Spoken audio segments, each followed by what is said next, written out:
I awoke in a cold sweat one night, with only a single thought on my mind. The mission I had been given: to tell people about what they should expect to see when Star Wars Battlefront 3 releases. And yes, I said when. And then I sat on the idea for about a week. Or 3.5. Okay, 4. But we're here now. Welcome to everything Star Wars Battlefront 3 needs at launch. Now, before I get into the video, I'd just like to shamelessly plug our Discord server as well as our Twitch channels. Radakai and I stream Battlefront daily, so if one of us isn't streaming, the other is. And also, really quick note as well, if you're looking for more detailed breakdowns of the things you see in this video, they'll be up on Radakai's channel. So if you're really interested in these ideas, please do check them out. It helps out both of us. Without further ado, let's get into it. Before getting into some of the more specific additions and changes I would like to see in Battlefront 3, I'll start with some more general, no pun intended, additions and changes to the game that would affect more than just a few aspects of it. So first, and probably the most obvious and most likely addition, would be crossplay. With Battlefront 3 being next-gen and with crossplay being pretty much a universal standard of multiplayer games now, I think it's pretty much a given that we'll see it in Battlefront 3, but it's still something that it needs at launch, so that's why it's here. The second addition I would like to see to Battlefront 3 would be larger team sizes, especially for the larger modes like Galactic Assault and Supremacy. I think Battlefront can easily handle that, especially seeing that Battlefield 2042 is getting 64 players or something like that per team. I think Battlefront could easily see 50 to 60 players per team in the larger scale game modes. Maybe with squad sizes increased to 5 in case the amount of players per team isn't divisible by 4. And maybe this could affect smaller modes, though not to the same extent.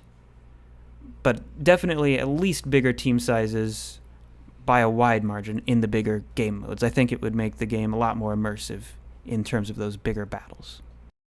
The next thing I think we should see is a melee attacking focused reinforcement class. I'll go into more depth into what I think we could and should see representing this type of reinforcement later on in the video, but overall I think Trooper based around melee attacks, similar to like a weaker lightsaber hero, especially something that could represent some of the more guard type characters we've seen in the movies, would make for a really interesting new class. The next thing is that I think all heroes should be brought up to par with Anakin, specifically in terms of having a fourth ability in one way or another. I think it would just make the heroes that much more exciting and versatile as well. And I think it would be a way to buff a lot of some of the weaker heroes and just kind of spice up hero gameplay. The next and arguably most important change I would like to see in Battlefront 3 is a drastic nerf to the officer class by way of not letting them cheese battle points for absolutely free. This is a simple change. Just make it so they don't get battle points for using officers' presence on teammates. It's kind of just ridiculous how easily the officer can cheese battle points, and I think nerfing that and expanding them more into a proper supportive role would not only prevent players who aren't perhaps doing as well from just cheesing the points to get a hero for no effort at all, but it would also give an actual support role to the people who like to play that. And maybe in addition we could remove the flash grenade as the default grenade and make it a star card and give the officer some sort of altered or enhanced Bacta bomb. That way the people who are still using flash grenades we know are full-on douches for running the star card on purpose, so we know to teabag them. But in all seriousness, yes, the officer class, I think, objectively, is just overtuned in terms of its battle point gain, so I don't think this is a controversial change at all. The last sort of thing for this preamble section would be 2 new classes of starfighter, the first of which being inspired by Star Wars Squadron's support class, using the same name as well, effectively functioning as an officer in space for space battles and serving as something of a troop transport vehicle during ground battles. I'll get into more of that later, of course, but something along the lines of LAATs, but no longer on rails and not being so much of a killstreak vehicle. As for the second type of new starfighter we should see, I think it should be something of like a reinforcement, but for starfighters. For example, the Empire has Death Troopers for ground battles, and for space battles they could have the TIE Defender. So for the first real section of this video, I decided to start with heroes. It's what most people are interested when it comes to these type of videos, so might as well give people what they came for as soon as possible, right?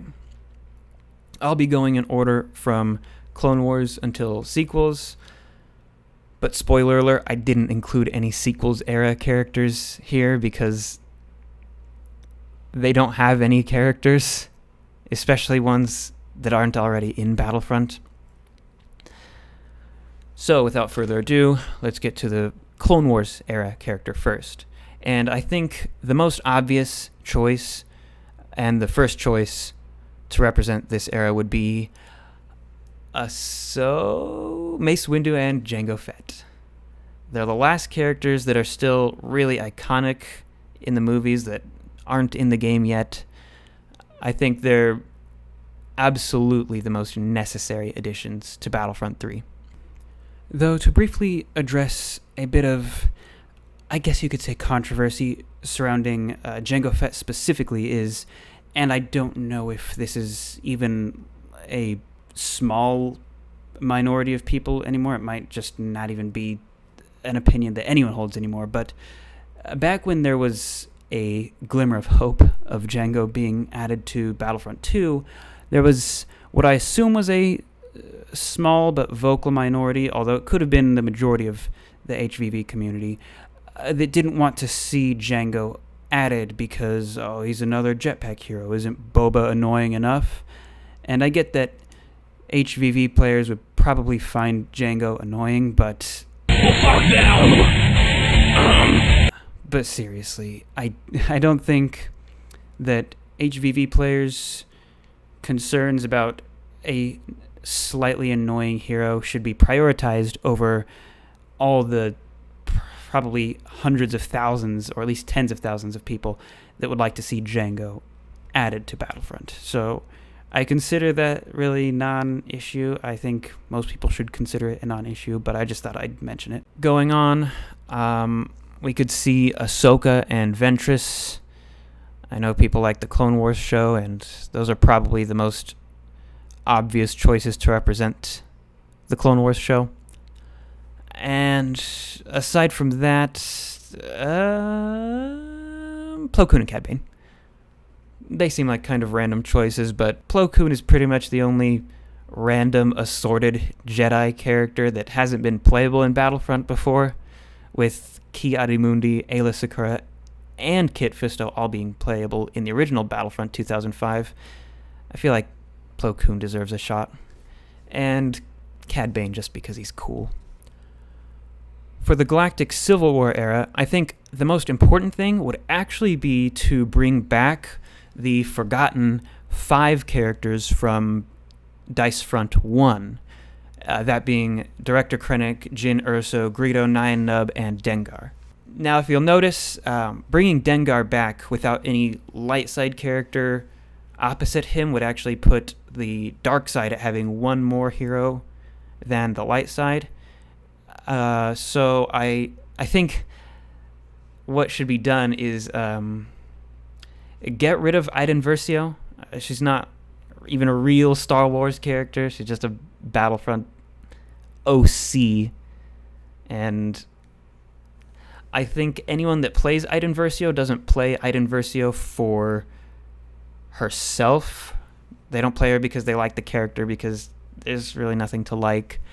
I think people just like her kit. So maybe we could see her kit given to someone else, at least something similar. But I think Iden should be cut, and the heroes should be primarily characters that people actually care about and like instead. As for new Galactic Civil War era characters, I think probably the most obvious choice would be Mandalorian content. So the Mandalorian, Din Djarin, and Moff Gideon as well. And of course, Moff Gideon could use the Darksaber. Those aside, however, I don't think Battlefront 3 has any other absolute requirements for launch. I guess we could see something like Captain Rex or some other Empire Strikes Back bounty hunters, but I think they aren't absolutely necessary for launch, and maybe it would even be smarter to save them as DLC, because heroes kind of bring back interest in the game after launch. So I think they could kind of focus more on post-launch content for heroes, and launch content could be focused on maps and vehicles and the like. For things related to heroes that aren't completely new heroes, I think we could see some maybe increased amounts of dialogue for the heroes, such as when they go on a kill streak, or maybe having unique dialogue for taking out another hero. I imagine an obvious one would be Obi-Wan. If he takes out Grievous, he could say, "So uncivilized." Something that just adds a little more variety to what you hear from the heroes' mouths. Moving on to gameplay, I think I should start by saying I don't think the core gameplay really needs to be changed that much, if at all. I think the star cards are great, the abilities are great, just generally the game plays fine. Well, more than fine. It plays probably better than they could ever do by changing it, so I don't think there needs to be any grave overhauls of the gameplay, just some smaller touches here and there. The first thing that absolutely needs to change, and I'm sure many other Battlefront players have been frustrated by this, is allied vehicles showing up as enemies on the radar. I really don't know why that's a thing. That should definitely be removed. And in addition to that, I think vehicles should be permanently revealed on the radar, similar to heroes, but with a different icon, obviously. And this shouldn't have to be said, but maybe allied vehicles could be marked by a different color than enemy vehicles. Now, I'm more of a Supremacy player myself. I know a lot of people prefer Galactic Assault, but personally, I do prefer Supremacy, as you can tell by the background footage. But I think it has some flaws, more flaws than Galactic Assault has, in spite of, in my opinion, being more fun. And that mainly stems from the fact that the three eras are not standardized. And of course, as we all know, the most obvious example of that is the fact that the Galactic Civil War era, the original trilogy, doesn't have a capital ship phase. And, that's because EA didn't want to give DICE the budget to model the interior of a Star Destroyer and an MC-80. No, what am I talking about? EA would never. They wouldn't do that.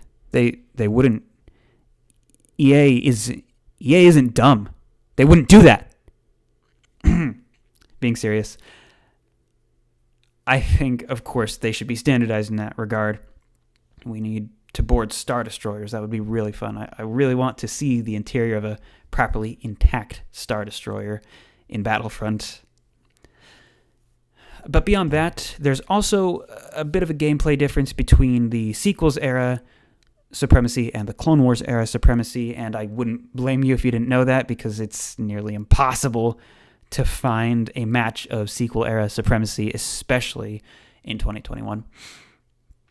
But in essence, it's that the sequels era has 2 capture point phases instead of 1, where you capture the first point in Clone Wars and then you instantly go onto the reactor. In the sequels, you capture the first point and then you move to the second capture point and then you go to the reactor. But in exchange, the sequels have basically a third of the health on their reactors that the Clone Wars era has. And that actually results in, and this maybe this isn't a fault of only having 1 reactor objective instead of 3. Maybe it's a fault of the capital ship interior design. But speaking from experience, especially as the First Order, it can be very, very hard, near impossible to defend unless your team...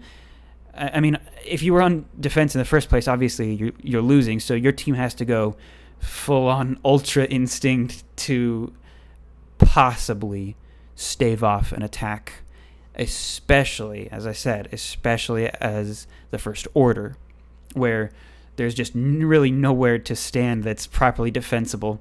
You either stand right up to where they swarm out of the resistance, or you stand way in the back where you can't properly defend it, or you stand right on the reactor and get shot as it's getting shot. It's just a mess.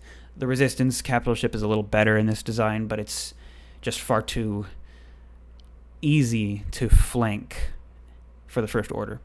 To make up for this, I think the sequels era Supremacy should have 3 reactor objectives instead of 1. It just makes the capital ships a little more defensible so that you can make up for losing a ground phase. I don't think losing 1 ground phase should be a guaranteed loss or a near guaranteed loss. But also, I think the Clone Wars era Supremacy should have the sequel era's 2 capture point phases instead of 1. It's very punishing, especially if you're playing a hero, to lose the first objective in Clone Wars era Supremacy, even though, of course, it's so much better than the other eras. But if you lose the first objective and you're not already anticipating it, you will get locked out. And that leads to a lot of unfair hero deaths, especially for General Grievous and Anakin, who don't have the same block stamina, and especially for Chewbacca and Bossk, who can't block at all. Although Bossk players tend to just hide in the window and snipe like cowards.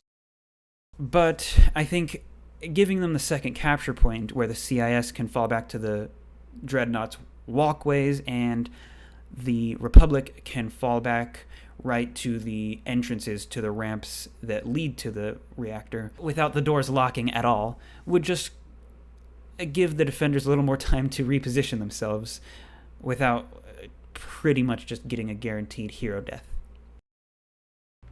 Another addition I'd like to see made to Supremacy is an entire new phase right between the ground phase and the capital ship phase, which would be a space battle where the winners of the ground phase are tasked with dropping the enemy capital ship's shields in order to properly board, rather than the capital ship just being already vulnerable like it is in 2017's Battlefront, while the defenders are tasked with either shooting down a certain number of starfighters or just holding out for a certain amount of time. Although I think shooting down a certain number of enemy players would probably be the better choice, because it would give the defenders a different objective compared to when they're defending their capital ships. Although it would kind of make winning the ground phase a little less impactful, considering you would have to win yet another phase just to get a chance at the enemy's capital ship, I think having that would really freshen up Supremacy, especially since you don't really see a whole lot of space battles in Battlefront 2017. And also, I just think it would be really cool to have that experience kind of bridging the ground phase and the capital ship phase together. So for something that kind of relates to both heroes and supremacy, and I know there are a lot of supremacy changes in this video, but I think supremacy kind of needs more changes. Even though I like it the most, I think it needs more changes than pretty much any of the other modes. I think Galactic Assault is, in theory, completely fine, aside from some of the maps are a bit imbalanced. But here's a bit of an annoyance that I'm sure every supremacy player has run into. You're dominating in the ground phase as a hero, and then you move to the capital ship phase, but some guy who is menu camping has his game load like a frame faster than yours, and all of a sudden some guy at 15th on your scoreboard takes hero and hides in the back of the map as Bosk the rest of the ship phase. So I think to remedy this problem, here's an easy fix. Ending the ground phase as a hero should just instantly spawn you as that same hero at the start of the next capital ship phase, and vice versa. Ending the capital ship phase as a hero spawns you as that same hero at the beginning of the ground phase. For this last sort of supremacy specific change, it might also apply to Galactic Assault, although I'm not sure. Increased presence of starfighters on maps that are not completely indoors, which as of now is just the Death Star.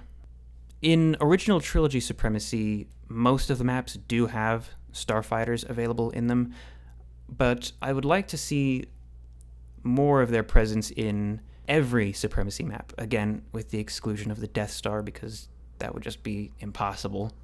It would give starfighter pilots more of a reason to play supremacy, and additionally it would kind of provide more of a counter to the armor vehicles that seem to absolutely dominate maps like Felucia and Naboo. And in addition, I just think it would be really cool to see them flying overhead. Something I also think we should see related to starfighters is to have their handling altered when used on ground battles. For anyone who's used a starfighter in a ground battle before, I'm sure it's felt kind of awkward, and it can be really hard to gauge the distance from the ground to prevent yourself from crashing into it half the time. And at least that's how it's felt for me.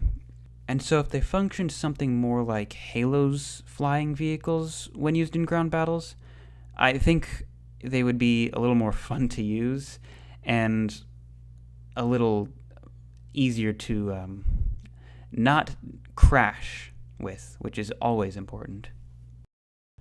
Moving on to maps, for me one of the most important things in keeping the game fresh for as long as possible would be not having any planets excluded from the large-scale game modes of Supremacy and Galactic Assault.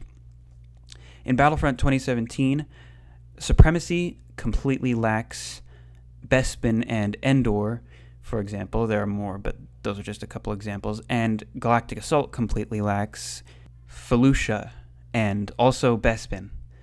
I don't know why Bespin just does not seem to be able to get into the large-scale game modes in Battlefront 2, considering that there was a Walker Assault map on Bespin in the first DICE Battlefront. So it's not like you can't do a large-scale map there. I'm really not sure what happened. I guess maybe they just didn't think it was a priority, but I would like to see all planets available in both of the large-scale game modes. Not a single planet should be excluded from them.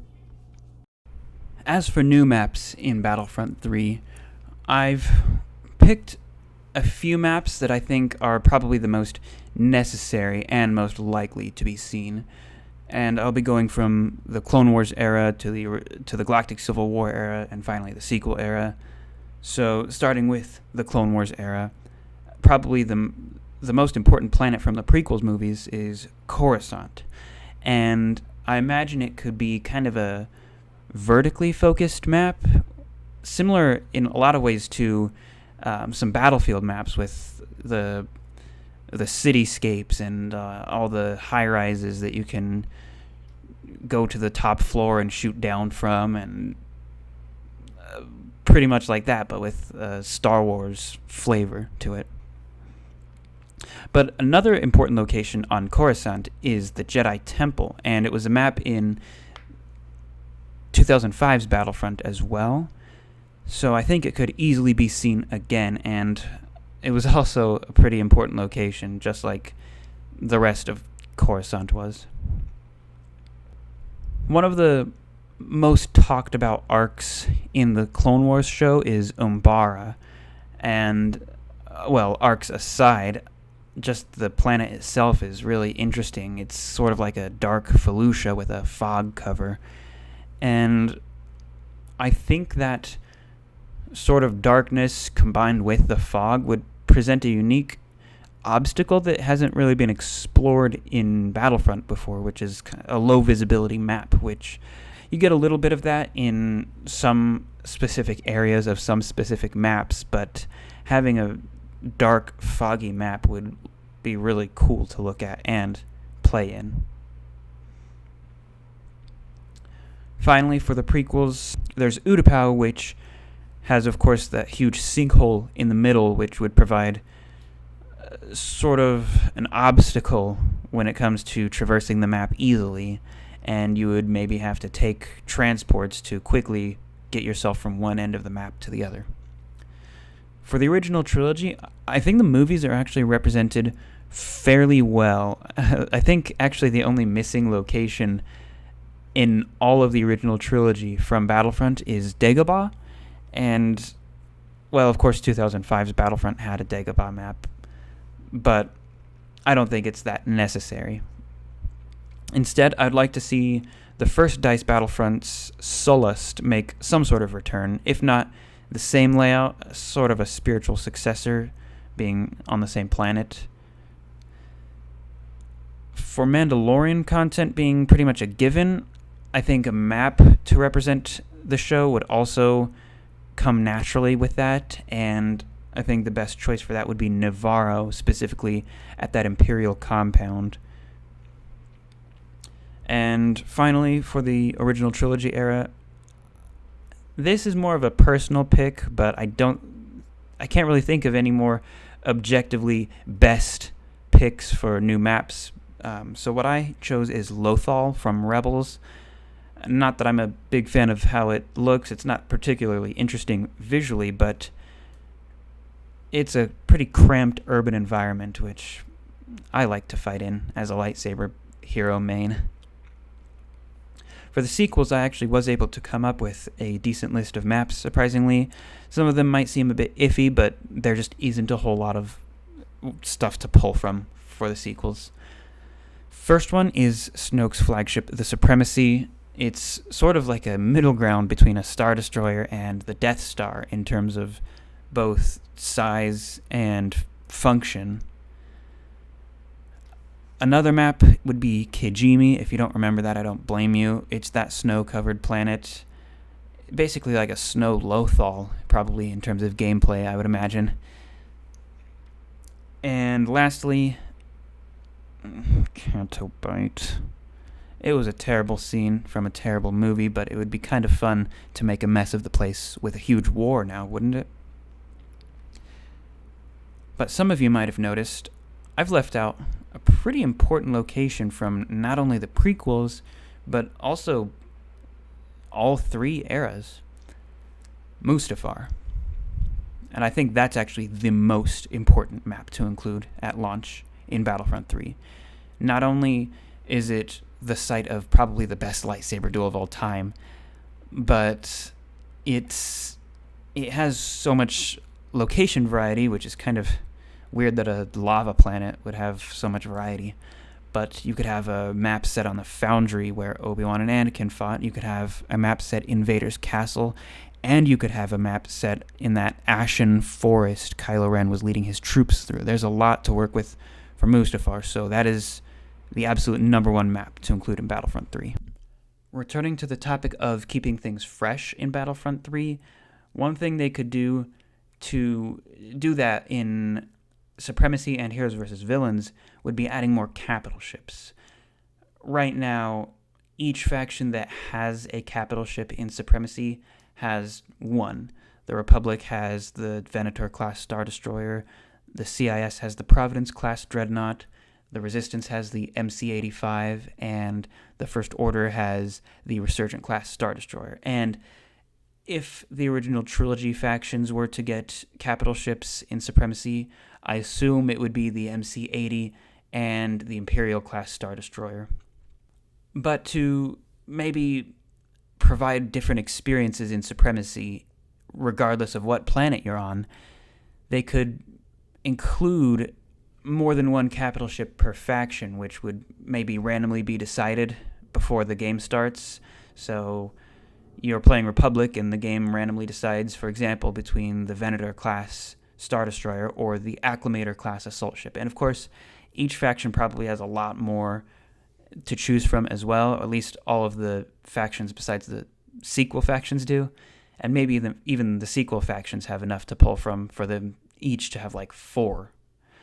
But staying a little more realistic in that department, I think if each faction were to have one additional capital ship, of course, as I already said, the Republic would probably have the Acclamator-class assault ship, but the CIS could have the Lucrehulk-class battleship, the Rebellion could have their MC-75, the Empire could have an Executor-class Star Destroyer, the First Order could have the Mandator 4, and, oh wait, I forgot the Resistance. My bad, they're just so forgettable. You guys can have the Starhawk, I guess.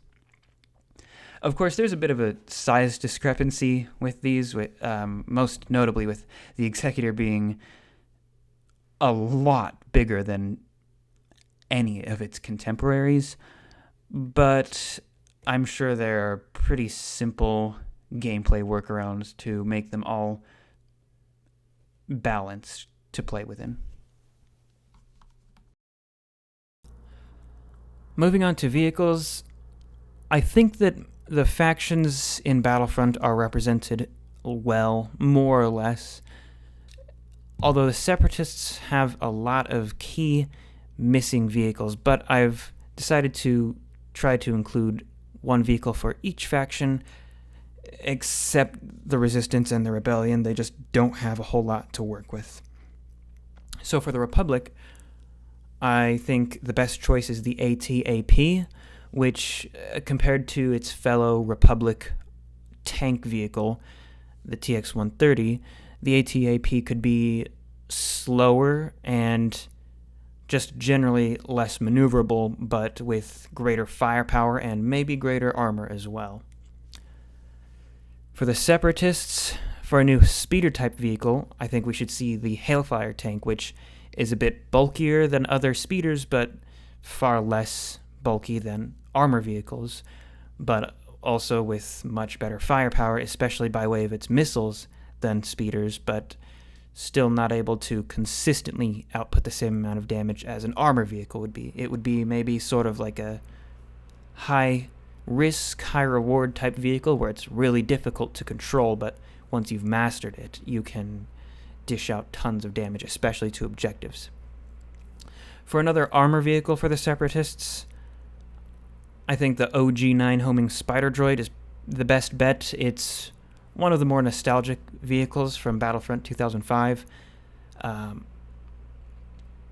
It could have superior firepower and vantage points as a result of its height, but perhaps wouldn't be as bulky as you would expect for a vehicle of that size, and as well as its ability to threaten infantry and vehicles in equal measure, it would probably get to be a very popular target, which would kind of balance out the fact that they would have such oppressive firepower. And in the case of those two vehicles, since they are droids unto themselves, I would have it so that you can't exit them, but maybe as a result of that, they would just be really deadly vehicles to make up for it. Not that most people even bail out of their vehicles anyway, so it's not like it would be too much of a downside. For the Empire, I think the TX-225 would make for a good and fun squad-based vehicle, and as well as the ATDP making for sort of a lighter alternative to the ATST, especially if they're going to be adding Lothal. Adding the ATDP alongside it would just be fitting. And finally, for the First Order, there's the UATT. It's not a particularly iconic vehicle. I think it had one scene where you could barely even see it. I certainly don't remember seeing it in the movie, although I did only watch each sequel movie once. I just think that arm could make for some really unique shenanigans and abilities, like being able to latch onto walls or climb buildings or punch troopers or something, or all of those things. So I probably actually should have included this at the start of the vehicles section, but whatever, it still works. I think that vehicles with a capacity to actually allow multiple passengers should absolutely have that capability. It was in the 2005 Battlefront, and it's part of what makes vehicle gameplay in games actually fun. Things like the Top Gunner section for the TX-130 and the AAT and the ATTE. Things like just being able to transport people in the LIUV or the land speeder, and as well if they're going to include those support type transport vehicles like the LAAT and HMP droid gunship, but as actually drivable vehicles in themselves. I think it would be really cool if you could pick up a few teammates and fly them around the map and drop them off at important objective zones or whatever. It would bring a new layer of depth to gameplay. As a last little note for ground vehicles, I'd also like to see the artillery class of vehicles be expanded upon a little further, give them some unique star cards so that you can customize your experience as one, give them selectable skins, like for the ATTE, give it some skins themed off of the different clone legions, or for the MTT, allow players to choose between the normal brown or the CIS silver and blue color scheme. Just little things like that that would give a more personal touch to these kind of neglected vehicles. And as a quick little addendum to that, I'd also like to see them be more present in modes like Supremacy, where they're not the main objective, but they can be used regardless. You can see a little bit of this in Battlefront 2 already with the ATTE on Felucia, and speaking from experience, while I think the clones do have advantage on that map, I don't think it has anything to do with the ATTE. I just feel like they have better spawns. So I don't think that including these artillery vehicles would be too dominant on the maps they would be included on, especially if they have reduced health pools, and obviously you wouldn't need an ion disruptor to make them vulnerable or anything like that. Just to maybe make artillery a valid playstyle, at least for the ground battle. So earlier in the video I mentioned an idea for a new type of starfighter, the support class. This is sort of already seen in Star Wars Squadrons, which the support aside has the same type of starfighter classes as Battlefront. And the support class would be, in Battlefront at least, comprised of transport vehicles like, for example, the LAAT or the HMP droid gunship or the U-Wing. Now, of course, two of those are actually already in Battlefront as sort of playable vehicles. The U-Wing and the LAAT are, instead of being actual vehicles, they're more like these power-ups. They're like a COD kill streak in a way. It's just like an on-rails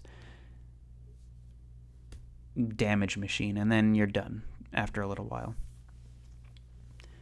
Instead, I think they should be removed from those roles and placed in the new support class of starfighter, which instead of being all about kill streaks, which the other starfighters kind of are, they would be more about supporting your team either by troop transport or just by laying down firepower with some squad mates. Of course, you can do both at once, but for example, the LAAT, if you're the pilot, you would only have access to the frontal blaster cannons, and in order to maximize its damage output, you would have to load up a teammate into each ball turret on either side, and then get a co-pilot that would maybe control the missiles on the LAAT.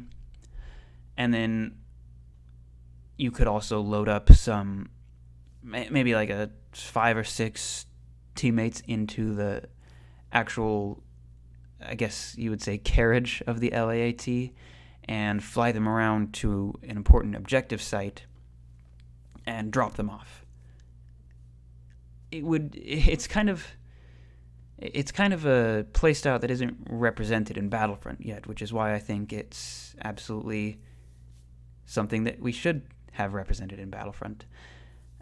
My picks for this class of vehicle would be, obviously, as I said, the LAAT, and then the HMP droid gunship, the U-Wing, the TIE Reaper, and not the Lambda class shuttle. I think that should be used for like what the Empire boards between phases of supremacy, but I think the Lambda class shuttle is just not that well armed, I believe, so it wouldn't make as much sense for more of like a offensive transport type vehicle. The Resistance, I'm sure there's something out there, and like the Empire, the First Order would not use their dedicated transport vehicle, which in their case is the AAL, but instead they could use the TIE Echelon. Now for the Starfighter Reinforcement class, I'm just going to run through these really quickly. We could see for the Republic the V-19 Torrent, for the Separatists the Rogue class Starfighter, the Rebels could have the B-Wing, the Empire would obviously have the TIE Defender, the Resistance I guess could just copy the Rebels like they do in every other aspect, and the First Order could have the TIE Baron. I bet you've never heard of that. Now, I also touched on an idea for a new type of reinforcement at the beginning of the video, the Sentinel class as I called it, and I'll kind of briefly go over what I think could represent the class here. So for the Republic, they could have Jedi Temple Guards. I think a lot of people wanted to play as those, and they would be really cool to see with their double-bladed yellow lightsabers. CIS, easy one, it's the Magna Guards. They're probably like the poster child of reinforcements that absolutely should be in the game, but aren't. The Rebels, I think the Ewok should actually become the melee class, and they should be replaced as infiltrators with the Bothan Spy. Now, as I said at the beginning of the video, if you want more detailed breakdowns of ability sets and similar breakdowns, they'll be on Radikai's channel, so if you're interested in what we have to say on that, go check that out. Again, shameless plug. The Empire, easy one, Imperial Royal Guard. The Resistance, that guy. I barely know what he's called. You probably don't know what he's called, but he's fat and dumb looking, and he works perfectly for the Resistance. And lastly, the First Order, easily the Praetorian Guard. As a representative, it's pretty easy for most of these classes, I would say. Now moving on to the story section, and I don't want a story. Not really. That might be controversial, but hear me out. I don't think there's a single person who cared about Battlefront 2's story, and rightfully so. It wasn't good. It had a lot of the problems that Disney-era canon has forced upon Star Wars. I think first and foremost, within Battlefront story, the biggest problem was Operation Cinder, which is just bafflingly bad writing in general, just as a premise. And so I don't really want them to add anything to canon. They would just kind of make things worse. I think instead we could see something similar to what was seen in the very first Battlefront, or even in the 501st journals, where at least for the first half of the FIFO First Journals, you're kind of reenacting actual battles throughout Star Wars. And I think that would be a fun idea to bring back, is reenacting battles that you have seen in the movies or the TV shows or whatever, without any kind of real definitive story mode, because again, it wouldn't be good. I know people like a story mode, but really think about it. Would it be good? And I think we can all agree the answer is no. And I don't want them to shoehorn another one of their OCs into the hero roster again, like they did with Iden Versio. Again, it was a huge mistake to include her as an actual villain choice because it resulted in Dengar being cut, and objectively speaking, he had a much more interesting playstyle. So I don't want to see a story, just at most scenarios where you can reenact battles from the movies and the shows. All right. Let's all relax. The controversial part of the video is over. Now let's move on to something probably not controversial at all. New modes.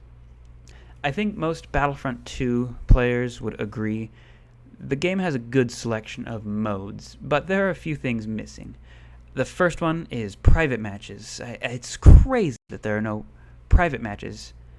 This is something Destiny got hounded for twice, because the first Destiny didn't launch with private matches, and the morons decided not to launch Destiny 2 with private matches either. Battlefront could really benefit from that as well. Not much else to say on that subject. Just put them in. Now, for another new mode that isn't really a new mode, Galactic Conquest. I know. I'm pretty brave, but save your applause. There isn't a whole lot to say about Galactic Conquest that hasn't been said already. It's a fan-favorite mode from Battlefront 2005, and it should certainly be in the new Battlefront, especially with the addition of a completely new era of battles to choose from, even if it is objectively the worst in terms of everything. But I think a fancy little twist they could put on Galactic Conquest is, rather than strictly choosing the era that you're playing in, you would choose just the two factions that are included. For example, instead of just picking the Clone Wars era and you have the choice between being on the Republic or the CIS, you would pick a Republic faction, and then maybe you could pit them against the Empire, or you could pick the Empire and pit them against the First Order, or you could pick the CIS and pit them against the Resistance or the Rebels. And maybe they could even add like a three-way Galactic Conquest or something like that. Maybe not. That would be kind of not very fun to be the player whose team isn't included in one of the fights, but who knows? Maybe it could work. Just throwing it out there. But I really think the idea of at least including picking the faction separately of the era would bring a lot of variety into the mode, like making possible some matchups that just aren't possible in any Battlefront game right now. For example, who's the better reinforcement between Death Trooper and Sith Trooper? Why don't you have a Galactic Conquest battle and find out? It's Death Trooper. By the way, don't let any of those Sith Trooper boys tell you any different. Who can spam their RB or R1, depending on your platform of choice? Who can spam it better, the Commando Droid or the KFX Spy? Commando Droid. It's not a huge change, but I think it would be a small thing that goes a really long way in making battles feel more varied. For new matchmaking modes, though, I thought of something perhaps similar to that idea of a Galactic Conquest style thing, but kind of reworked for matchmaking. I've called it Galactic Domination here. It could be called whatever. But the general idea is, instead of playing on a galactic map screen and just trying to take out the opposing faction's home planet in one little session, it could be sort of a seasonal thing, or maybe a weekly thing, or a bi-weekly thing, or a monthly thing. It doesn't really matter. That's not important. Where you pick a faction to represent for the season, I'll call it, just for simplicity's sake. And winning as that faction will give them points, and whichever faction has the most wins at the end of a season gets bragging rights. I don't think they really need too much of a in-game currency incentive to do it, because, well, it just really isn't necessary, and I, for one, certainly don't need it. It's enough reward for me to fight and die for the glory of the Confederacy of Independent Systems. Where are my CIS brothers at, huh? Huh? Anyone in the crowd? Just a fun little side mode that would also allow players to pick their favorite faction for every battle they play. And of course, it would have supremacy gameplay, but it would allow you to be pitted up against any other faction in the game. So, for example, I would be obviously queuing for a CIS team, and I get matched alongside 49 to 59 other players who also decided to pick the best faction, and then it'll put all of those players up against, for example, maybe the Empire, and they play one game of supremacy, and whoever wins gains a point for their team.